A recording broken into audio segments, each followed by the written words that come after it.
I am back on Careers in Discovery, and I'm delighted to be joined by Jose Munoz-Olaya of Valink Therapeutics. Jose, welcome to the show.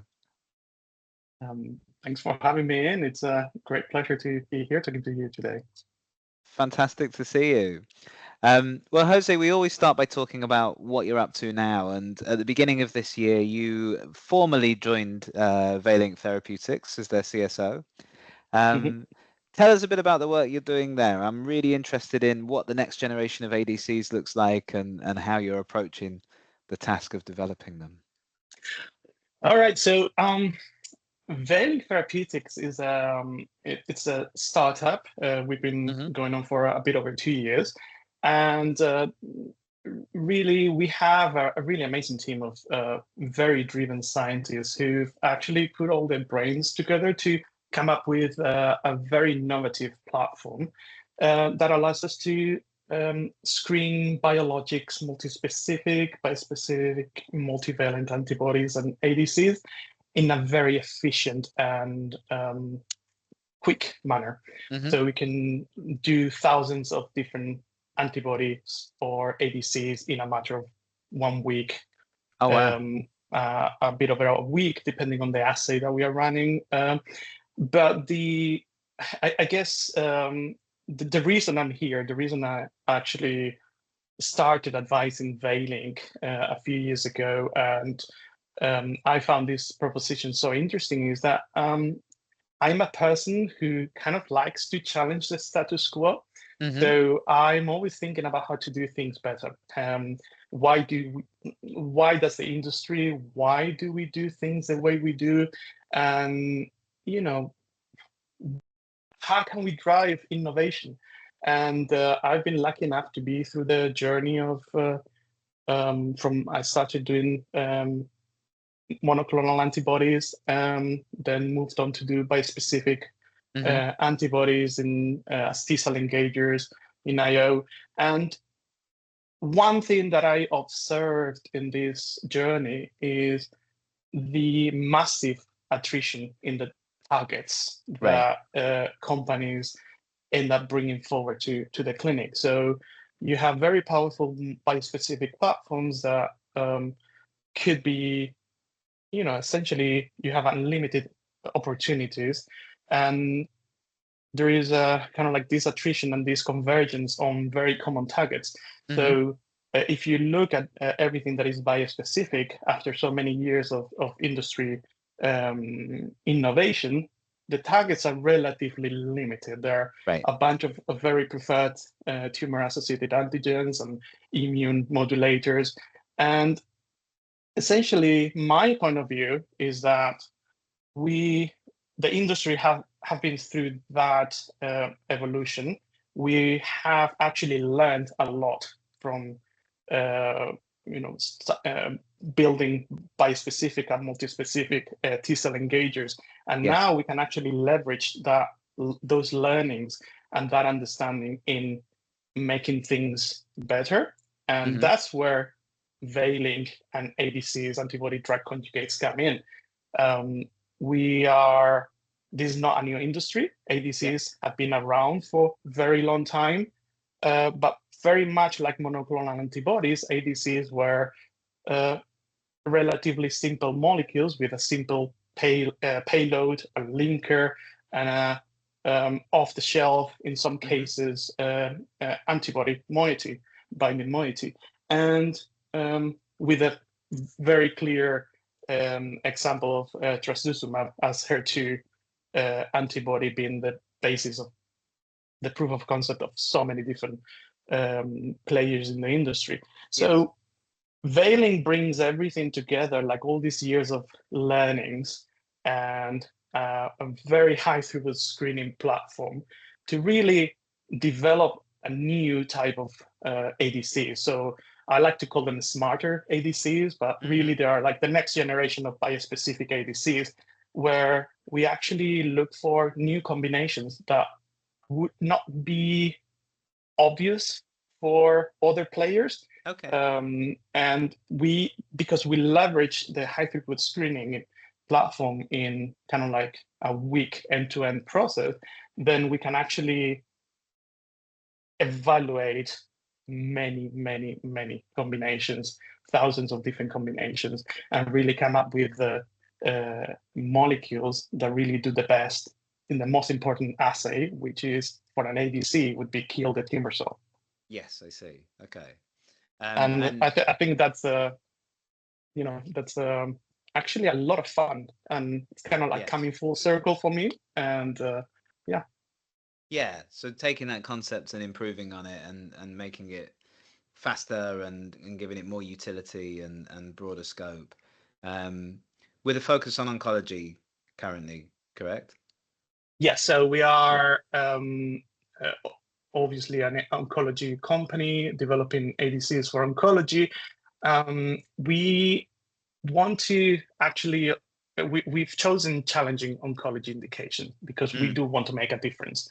We don't, there are actually quite a few already very good ADC drugs in a couple of indications like breast cancer, one of them. That actually there is very little reason going to the HER2 phase, for example. Yes. So for our first few programs, we are focusing on challenging indications where actually we can bring something new. Yeah, interesting. So taking on the tough stuff first. Or you can say low-hanging fruit. Okay, fair enough. Fair enough. And you joined, as you said, sort of, you'd been advising the company for a while, but you joined formally 6 months or so ago to take on the role of Chief Scientific Officer. Tell us, how have the first 6 months been? What have you been spending your time on? Yeah, tell us how it's been so far. That's a very interesting question. So when I joined, obviously I've been advising Valink for a couple of years, but as the company last year went through a seed fundraise, we essentially created the foundations that we needed to transition the company from platform to a therapeutics company. Yeah. So inherent of this transition comes a very significant change in the scope of some of the teams within the company. So my first few months were pretty much, getting up to speed, yes, but getting hands-on with the strategy of how we were going to choose indications, how we were going to design the first program, the second, third, and so on to build a pipeline. And a lot of my time was actually spent in recruiting. It's I'm building the team, the team that is assessing the early stage discovery process and then preclinical screening, preclinical development of the ADCs that we are finding. Yes. And it's been a really intense 6 months. I actually probably feel like I've been on for much longer. I'm sure. And one of the things that I think people listening to this episode may be thinking about is, if they want to be a chief scientific officer one day, perhaps they're thinking about how to get into that role. And clearly you had a connection with the company prior to taking on this role. Can you tell us a bit about how that came about and sort of the advisory role that you had and how you found your way to that? Yeah, so I think this is one question that is very difficult to ask because people all take different routes, right? So there is not a right or wrong answer. I can tell you that in my case, in one of my previous jobs at F-Star, I was principal scientist and I was very eager to do more and to continue growing. And the F-Star was transitioning and had transitioned to a more clinical stage company. So my opportunities really were to grow within the clinical aspect of the drug development or kind of do something else. And what I chose to do was, as part of my job, I wanted to do something outside of work. So I have quite healthy network of connections in the industry in Cambridge, some of whom you've obviously interviewed, and I thought it would actually be quite interesting to start advising people or as a Yes. consultant, obviously for free because I was very inexperienced. And then I started moving these things around. At the beginning, people didn't know me, didn't know what I could do. And actually, to be fair, I didn't know what I was doing. Right. Yeah. It was I was learning as I went along, and that kind of allowed me to meet a lot of people and grow my network. Mm-hmm. And then after that, I moved on to a more senior role in Adaptate as the head of preclinical. And essentially, my network continued growing. I kept meeting more people, and people I had met introduced me to more people. And that's how Yes. I got to be an advisor of Valink Therapeutics at the very beginning. Back then, it was mostly antibody discovery, but then I helped them devise kind of like a more thorough strategy on how to leverage the platform into making therapeutics and preclinical aspects of the platform. And really, it comes down to your network. And I guess the founders, the co-founders of Valink, sometimes make a joke that I had the longest interview in on Earth, because actually my job interview with them was like 2 years long. Yes. Yeah. Yeah, but it gives you a great opportunity to get to know them, right? And for them to get to know you, and I guess it makes that transition when it comes much smoother and much easier. Yes, and been, I guess, talk to people, just talk about things you like. I'm a person who really likes to, as I said, challenge what we're doing and think about the technology and how we can improve it with the concept of feeling or fulfilling those unmet clinical needs. Yes. And in the process, I do also what I like, which is working with people and mentoring and seeing people grow within the roles. I think that's also something that I Yeah. find very interesting. Yeah, absolutely. And it strikes me as well that you were looking proactively for things that A, were interesting for you, but also B, that you could help with, that you could be useful on. Yeah, and like anything, for some things I was helpful, and other things I wasn't, and that's Sure, okay yeah. because you don't always have the answers to everything. No, no, absolutely. Okay, interesting. So I'd like to go back further now, and go Okay. back to the beginnings of your career. And I know originally you trained as a molecular biologist. Obviously, hmm as you mentioned, got quickly into different types of antibodies. But why, in the first place, why science for you, Jose? Why biology? Why drug development? What led to this career, do you think, for you? That's an interesting one. So I'm going to go really back to Yeah, when I yeah. was in school, right? So I have a very varied family background with people doing sciences, engineering, software development, medicine, languages.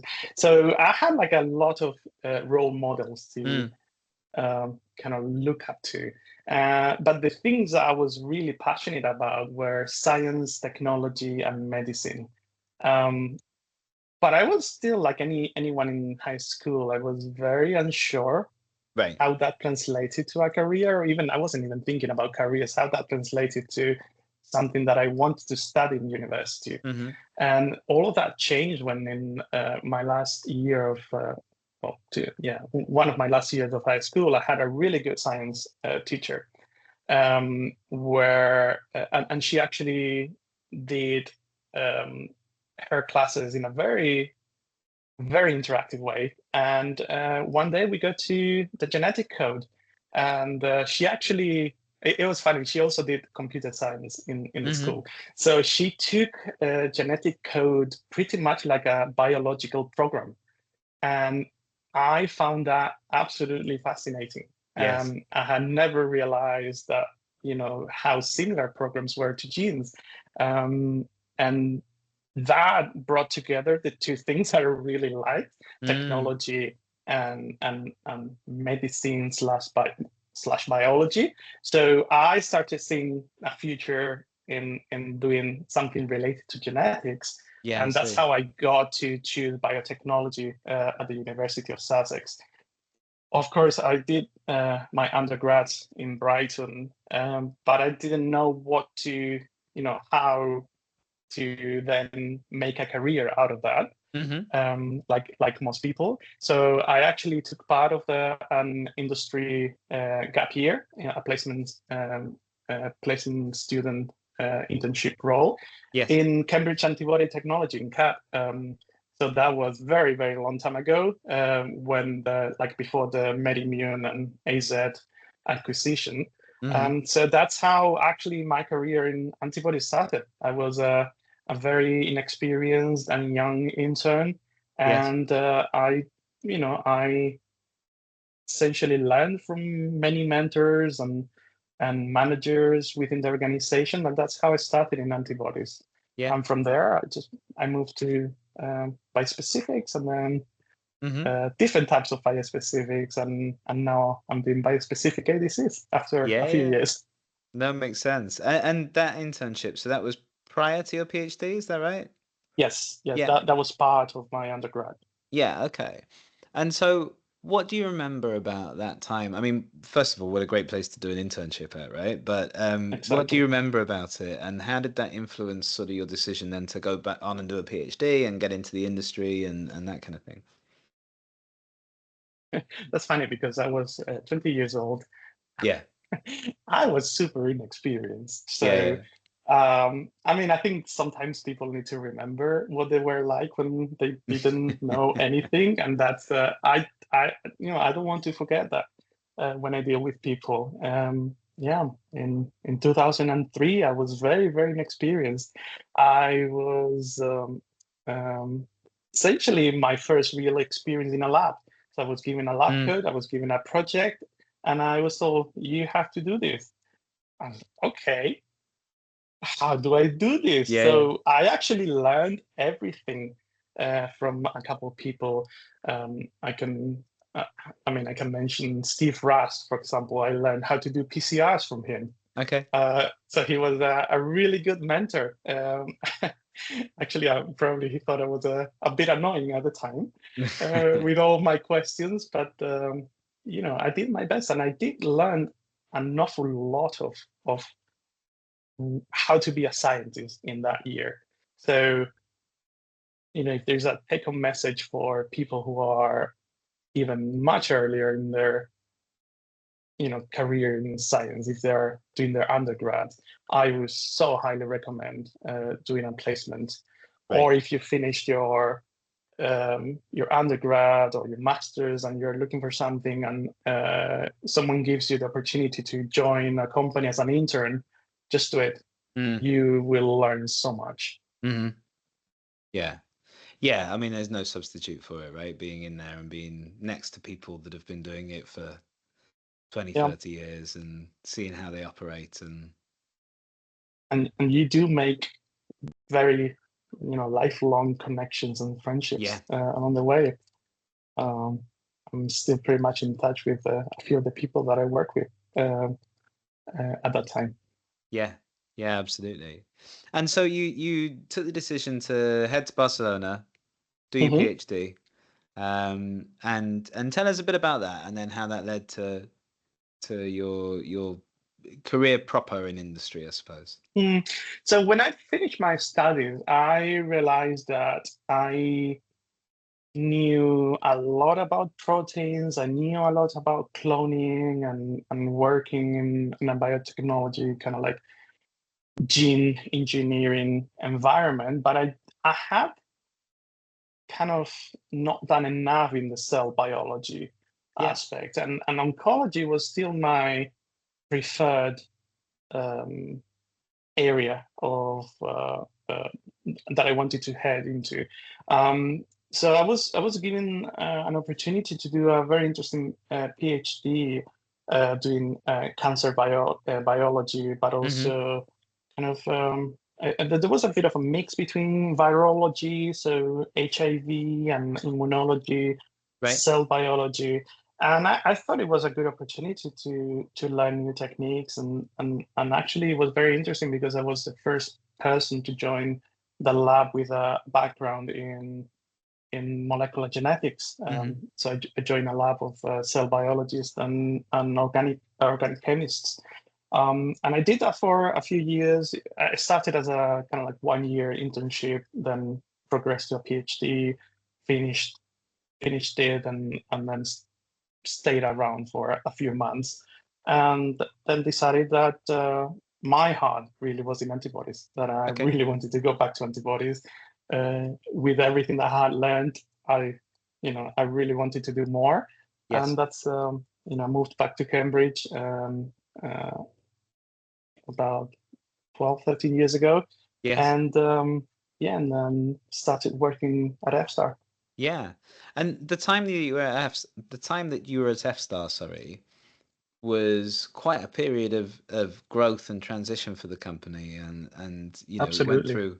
went through several successful phases of progressing programs and taking things into the clinic and all this kind of stuff. I mean, tell us what it was like when you first joined and where it was at, and then talk us through the sort of next few years there. So I joined F-Star I think I joined a couple months after John Harum started as CEO. So it was still a very small team, but it was the first time the company was all under the same roof. So historically, there was a F-Star started in Vienna.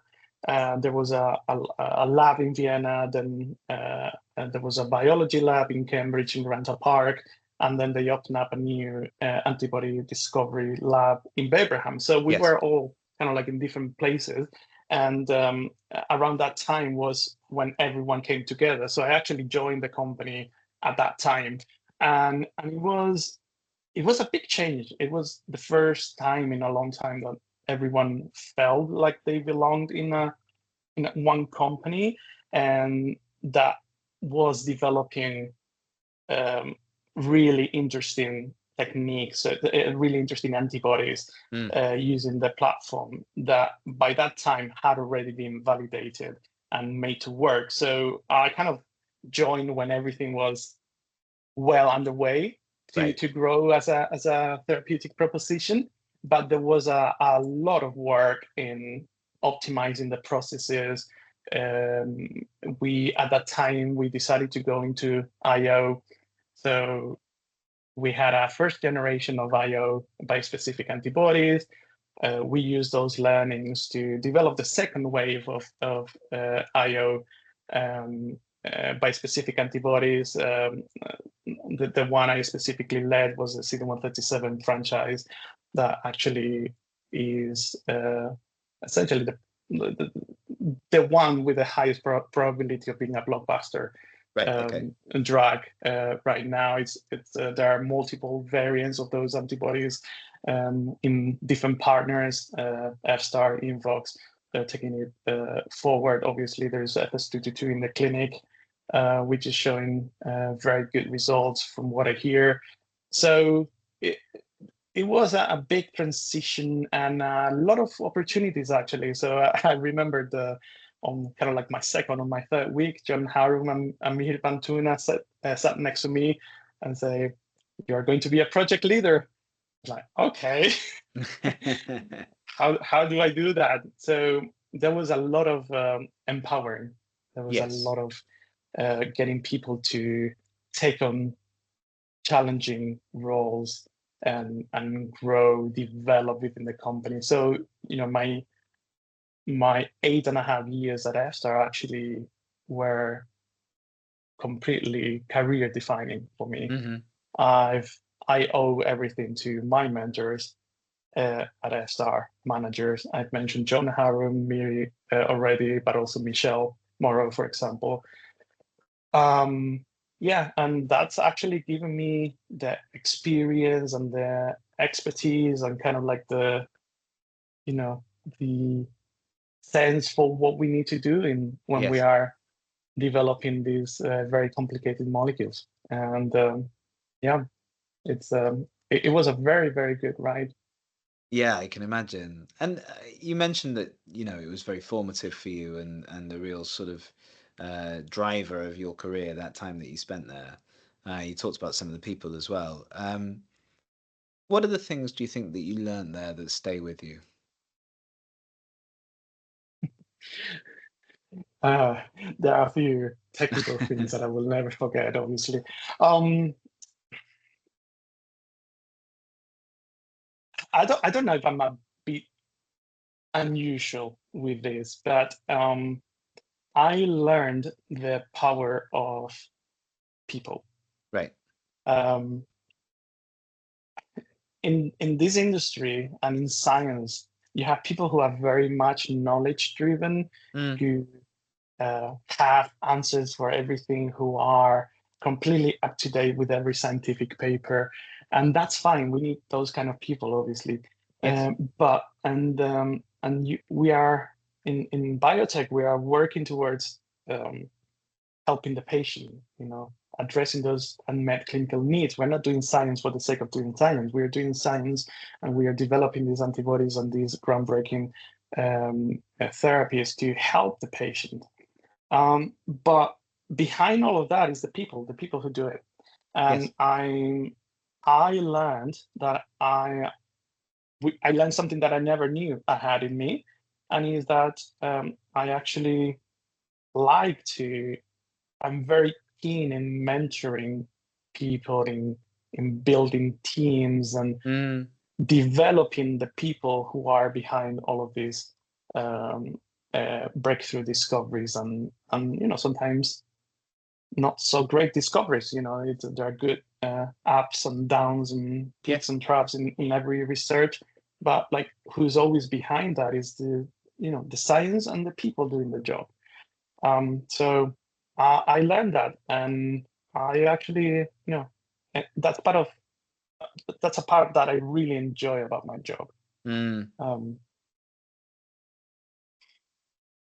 Yeah, no, I yeah. completely agree, and it comes up all the time on this podcast that perhaps people came into their career not appreciating how important the people that they were going to work with were going to end up being, but that they realize over time that actually that's the thing Mm. that makes it work or not, right? And I think for me, because the people that I've already mentioned who were and who still are um, very much my mentors Mm, and my sounding boards.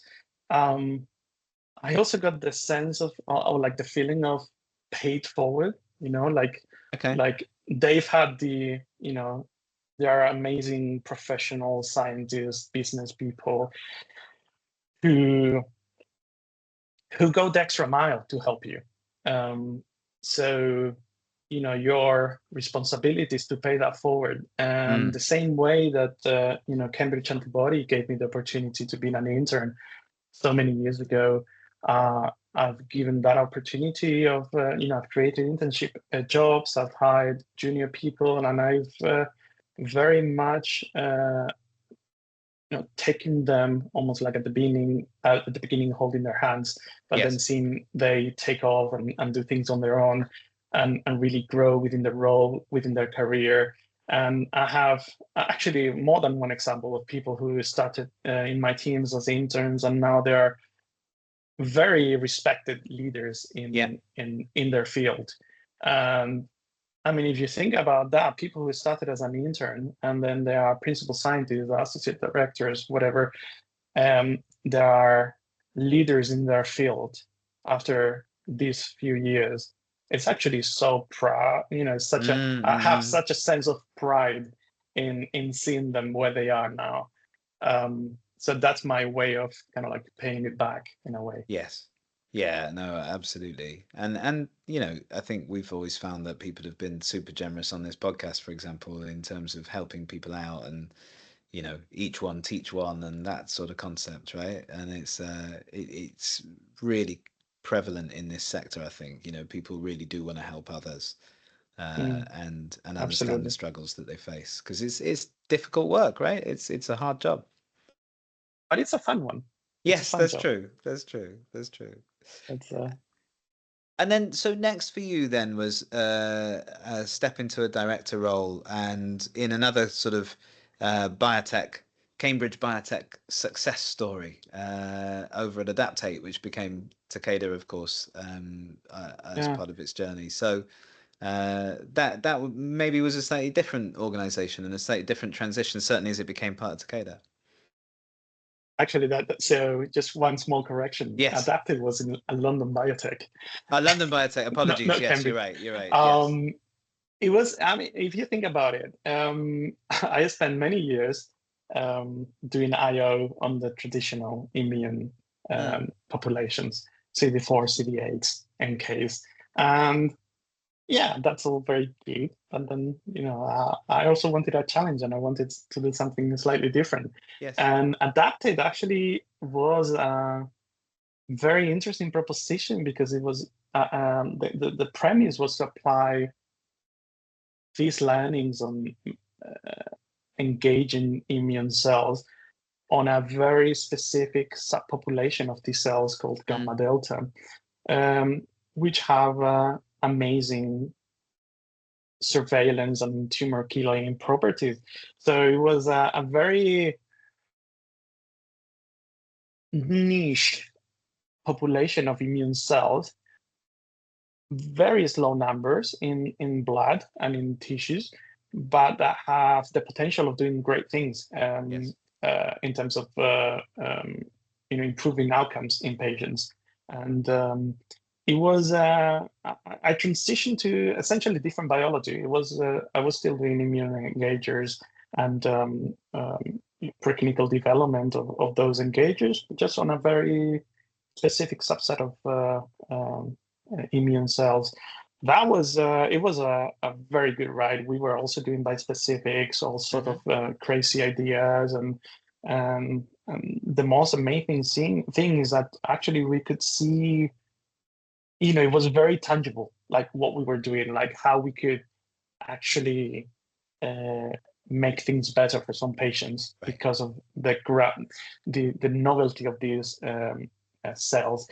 Kind of at the same time, there were other companies doing T cell therapy um, on these gamma delta, either the subset that we worked on, which was the V delta ones, but also cell therapy on the delta 2 Mm-hmm. subset. So there was a lot of momentum being built around gamma delta T cells at the time, and what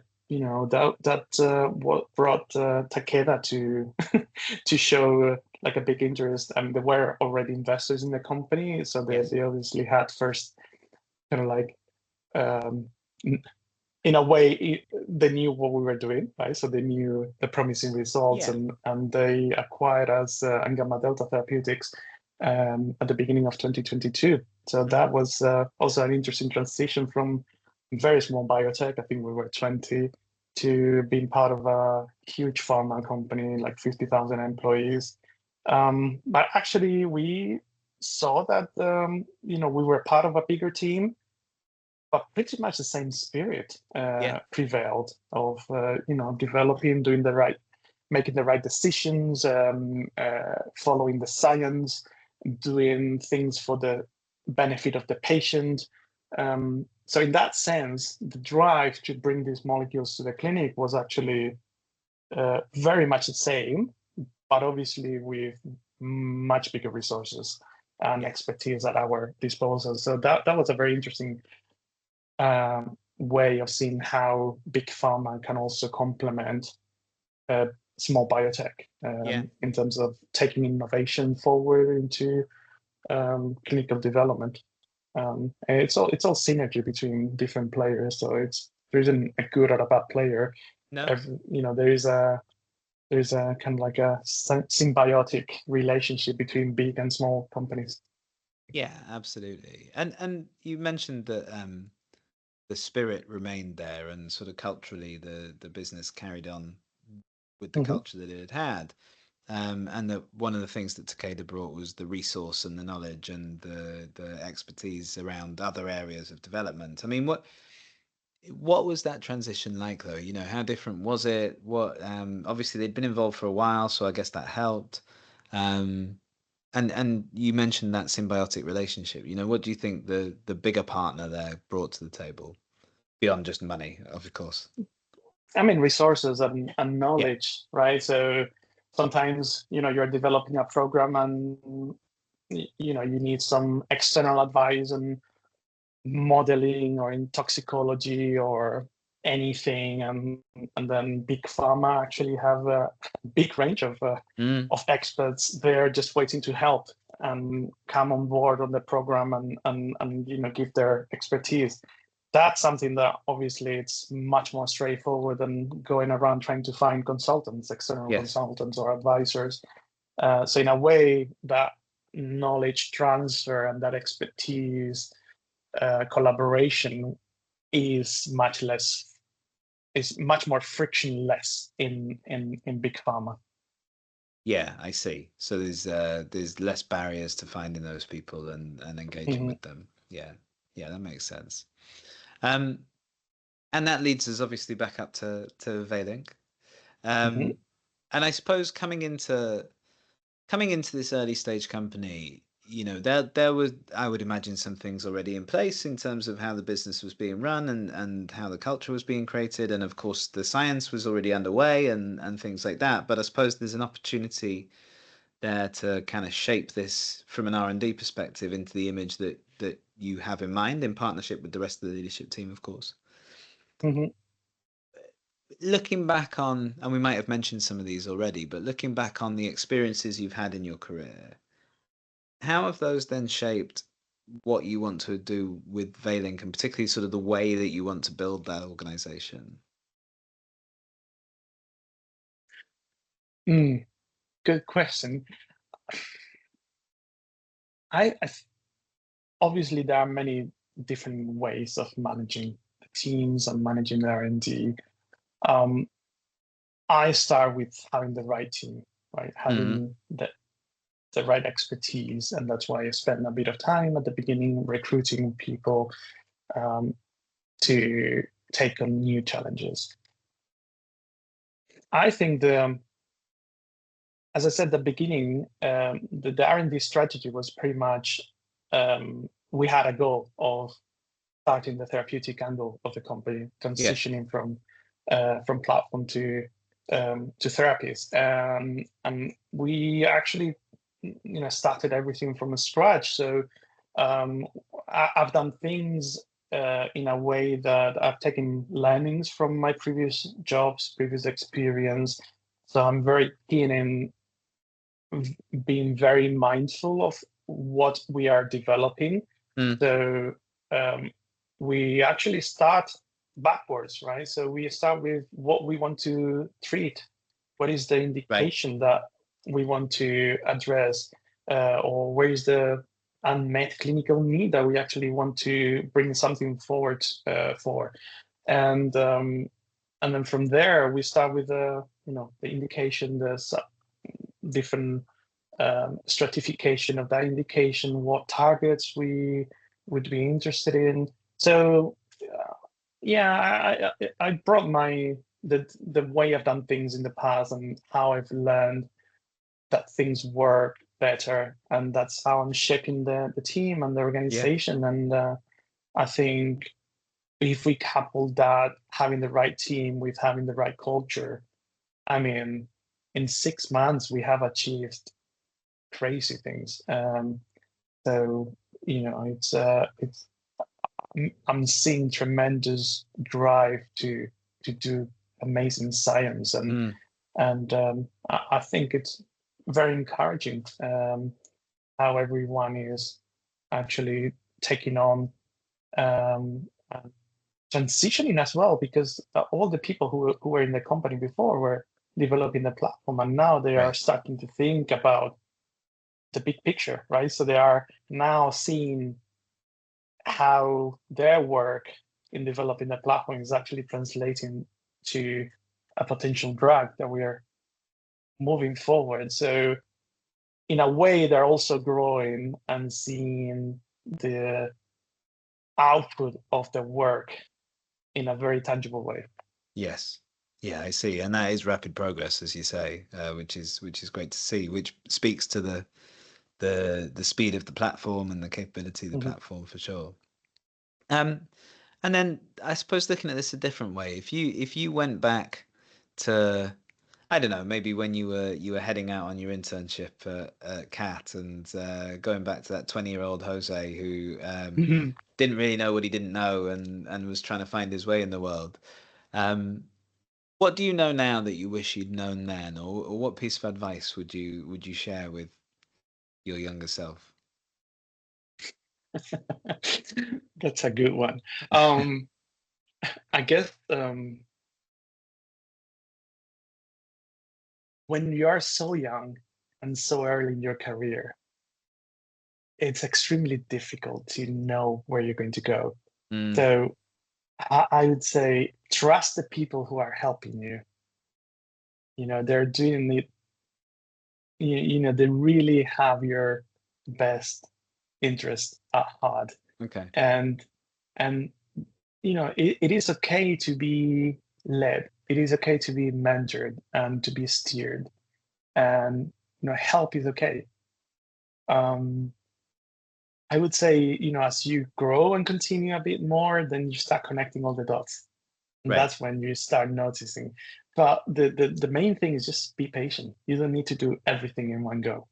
You know, things will come in, all the pieces will fall in the right place. Yes. Yes. Just keep showing up and doing the work and Mm. yeah, no, makes sense. And tell us a bit about, if you can, what's next for you and for Valink, and what the next, I don't know, the next 12 months holds for you.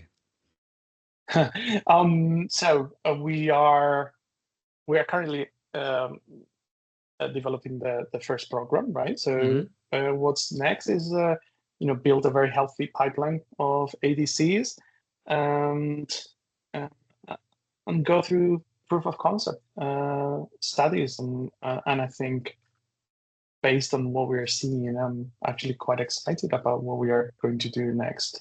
Um, I think the platform really, I mean, we are doing ADCs right now because that's a very clear benefit and Yes. use a very specific case for the platform. But we don't really have to be limited to ADCs. So actually, we could be thinking about having groundbreaking treatments for any oncology indication Hmm. where we can explore synergistic target combinations that other people have not explored before. So really, the dream, my dream, is to grow and have essentially targets against every single TAA out there, Okay. and just find the best, for each specific indication, finding the right synergy and the right characteristics that would make that a groundbreaking drug for that indication. Yeah, absolutely. So this is very much a long-term plan for you, really want to see what the potential of this thing is. Absolutely. Yeah, fantastic. Well, look, it's a exciting year ahead. We wish you the best of luck with it, Jose. Thank Thank you. you so much for sharing your experience with us. It was really insightful. Yeah, thank you for coming on. All right. Thank you. It was a pleasure.